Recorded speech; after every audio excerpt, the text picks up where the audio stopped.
Me was one of the brightest stars the world had ever seen, but behind the stage lights, George Michael was breaking. At the end of the 1990s, his voice still filled arenas, his smile still lit up cameras. Yet when the doors closed, the silence around him was deafening. He had everything the world could give: money, fame, adoration, and nothing that made him feel alive. Night after night, he sat at his piano, not to write but to remember the love he'd lost, the peace he'd never found, and the truth he still couldn't say aloud. Years earlier, he had fallen for a man named Anselmo Falepa, a Brazilian designer he met in 1991.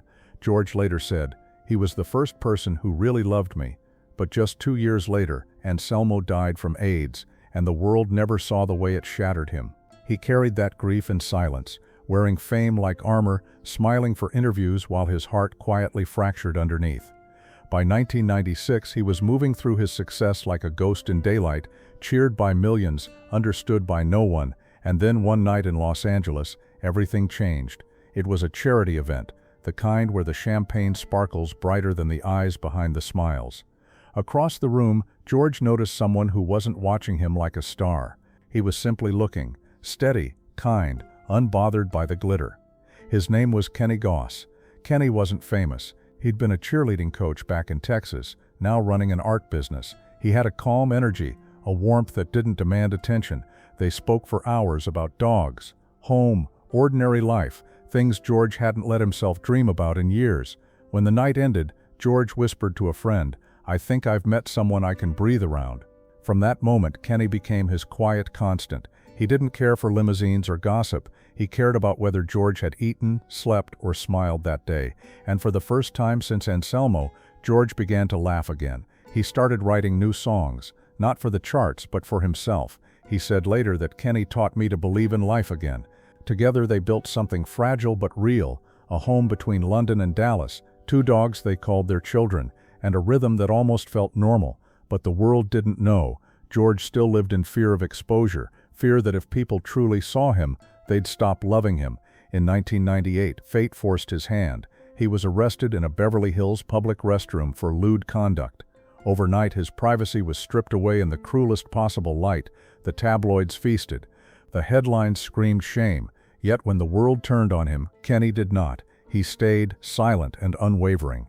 And in that silence, George found strength.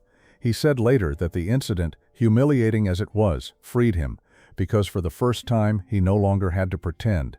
The two of them carried on quietly, weathering the storm together. Kenny became the anchor in George's restless life, keeping him grounded through fame's chaos and the darker nights of self-doubt. They celebrated birthdays in private, walked their dogs along English fields, and filled their homes with art and music. To outsiders they seemed solid, 2 men who had conquered the world's cruelty with love. But inside, George was still haunted. The loss of Anselmo, the pressure of fame, the fear of losing everything again, they never left him. He loved Kenny deeply, but sometimes love isn't enough to silence ghosts. In interviews years later, Kenny would call George the love of my life. Friends said he was the only one who could talk George down from his darkest thoughts. But even as he saved him from despair, the cracks of insecurity began to show. Fame is a strange thing. It can make even the truest love feel fragile. And in the years that followed, that fragility would turn into distance, then into silence, and finally into something neither man could have imagined. Because the man who once saved George Michael from himself would one day stand against everything he left behind. And when that day came, the pain would echo louder than any song he ever sang. For a time, it looked like George Michael and Kenny Goss had found peace. They shared homes in London and Dallas, filled them with laughter, dogs, and art. George once said he wanted to grow old quietly, away from the flash of cameras. With Kenny, he thought that might finally be possible. But peace doesn't last long in the world of fame. Behind the quiet dinners and private smiles, George was still fighting demons no one else could see: depression, guilt, the weight of always being watched. And when he couldn't bear it, he turned to substances that dulled the pain, even if only for a few hours. Kenny became the caretaker, the steady hand holding everything together. He reminded George to eat, to rest, to create. He loved him fiercely, but the love began to hurt. In private, George would disappear for hours, then days. Sometimes he'd come home ashamed, sometimes not at all.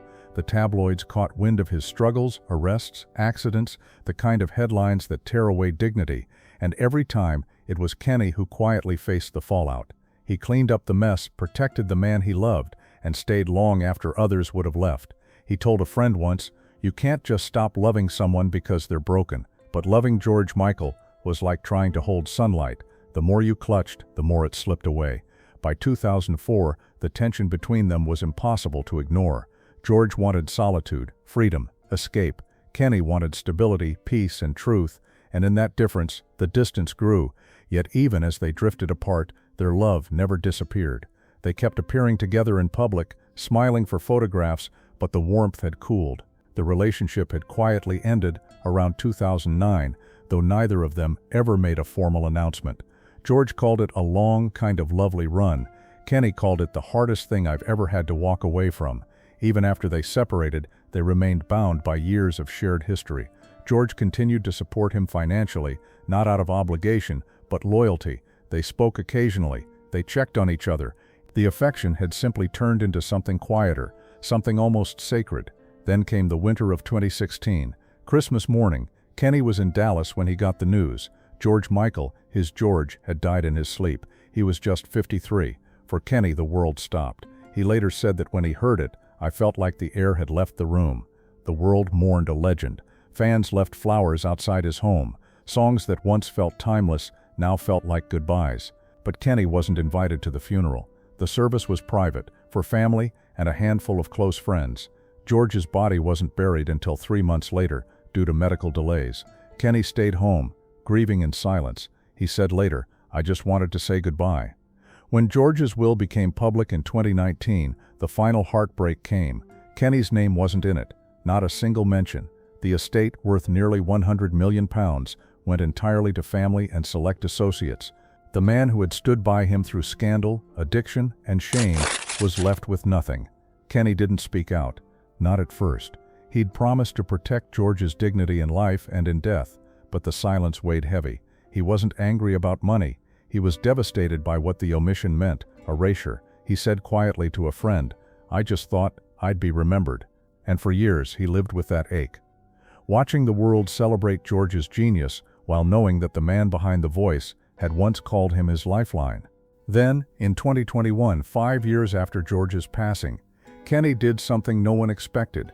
He filed a claim under the Inheritance Act, saying he had been financially supported by George and deserved fair provision. To outsiders, it looked like betrayal. The final twist in a love story turned sour. But those close to them knew better. They said it was never about greed, it was about closure. It was about being acknowledged after a lifetime spent in the background of another man's spotlight. The legal team for George's estate prepared to fight back. The tabloids called it the trial of love and legacy. But beneath the headlines was something far more human. One man's quiet plea not to be erased from the history he helped shape. And as the court date drew near, the press began to ask the question no one had dared before. If Kenny Goss saved George Michael in life, why did he have to fight him in death? And the answer, hidden in private letters, old interviews, and quiet testimonies, would reveal a truth far more tragic than betrayal. Because what Kenny told the court was not about money, it was about the man the world never really knew. And when his words finally came out, they stunned even George's family.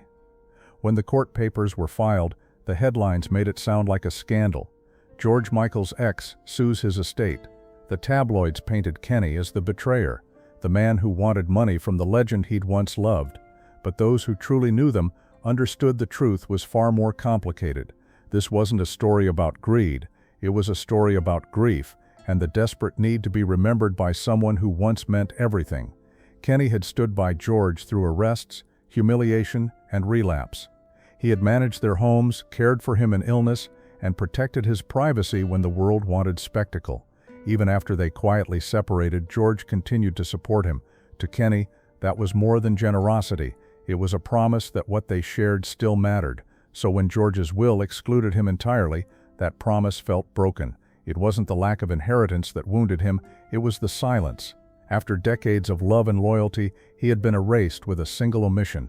Under British law, the Inheritance Provision for Family Independence Act of 1975 allowed someone who had been financially supported by the deceased to make a claim if left out of a will.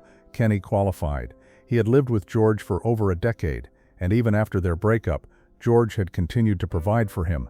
The evidence was clear, there had been dependency, but in the court of public opinion, things were never that simple. Fans were divided. Some said Kenny had no right, others said he had every right to ask for what was fair.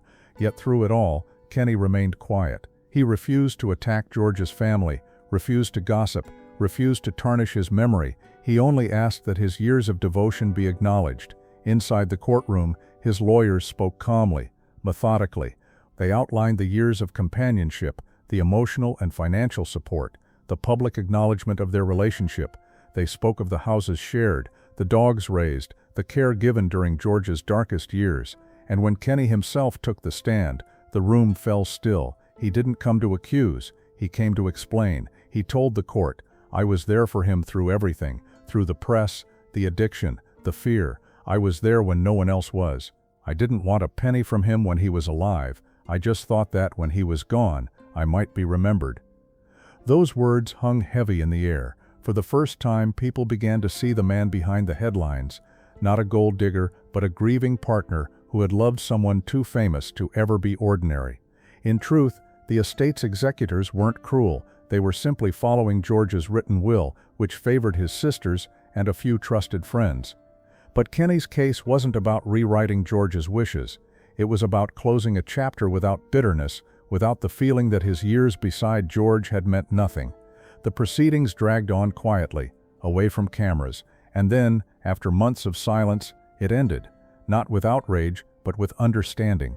In 2021, Kenny Goss reached a confidential settlement with the estate. The amount was never disclosed, but it was reported that both sides were content, a private acknowledgement of a love that once defined them both. Afterward, Kenny released a simple statement.